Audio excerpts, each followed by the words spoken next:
নমস্কার বন্ধুরা, স্বাদে গন্ধে ভরপুর সবাইকে স্বাগত। আজকে তৈরি করব পার্শে মাছের গামাখা ঝোল।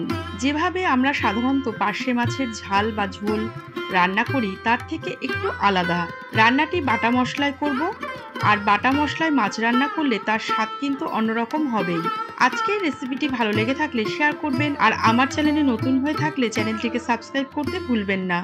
চলুন রেসিপিটা শুরু করা যাক। এখানে 400 গ্রাম মতো একটু ছোট সাইজের পার্শে মাছ কেটে ভালো করে ধুয়ে নিয়েছি। প্রথমেই মাছগুলোকে স্বাদমতো লবণ, হাফ চামচ হলুদ গুঁড়ো আর অল্প লঙ্কার গুঁড়ো মাখিয়ে 10 মিনিট মতো রেখে দেব। এই ফাঁকে মাছে দেওয়ার জন্য আমি কিছু সবজিও কেটে নেব। এবার একটা প্যানের মধ্যে বেশ খানিকটা সর্ষের তেল দিয়ে তেলটাকে খুব ভালো করে গরম করে নিয়ে এক এক করে মাছগুলোকে তেলের মধ্যে ছেড়ে দিচ্ছি। মাছের একটা দিক ভাজা হয়ে গেলে উল্টে দিয়ে অপর দিকটাও ঠিক একইভাবে ভালো করে ভেজে নেব। এই রান্নাটা করার জন্য মাছগুলোকে একটু ভালো করেই ভাজতে হবে। মাছগুলো সব ভাজা হয়ে গিয়েছে। এবার অন্য একটা কড়াই বসিয়ে দিচ্ছি 25 গ্রাম মতো সর্ষের তেল।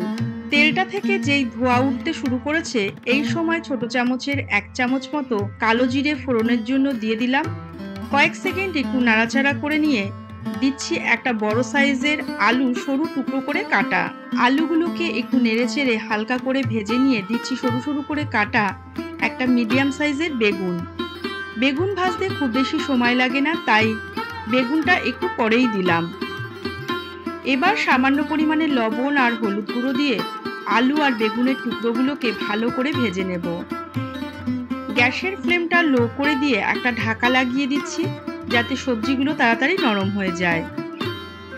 এইদিকে শিলের ওপর কিছু গোটা মশলা নিয়ে নিচ্ছি। ছোট চামচের 1 চামচ করে জিরে, কালো সর্ষে, ধনে, 4টে কাঁচা লঙ্কা, 3টে শুকনো লঙ্কা আর সামান্য পরিমাণে লবণ।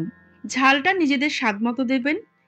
এইবার সব মশলাগুলোকে অল্প অল্প করে জল দিয়ে মিহি করে বেটে নেব। আপনারা মিক্সিতেও বেটে নিতে পারেন।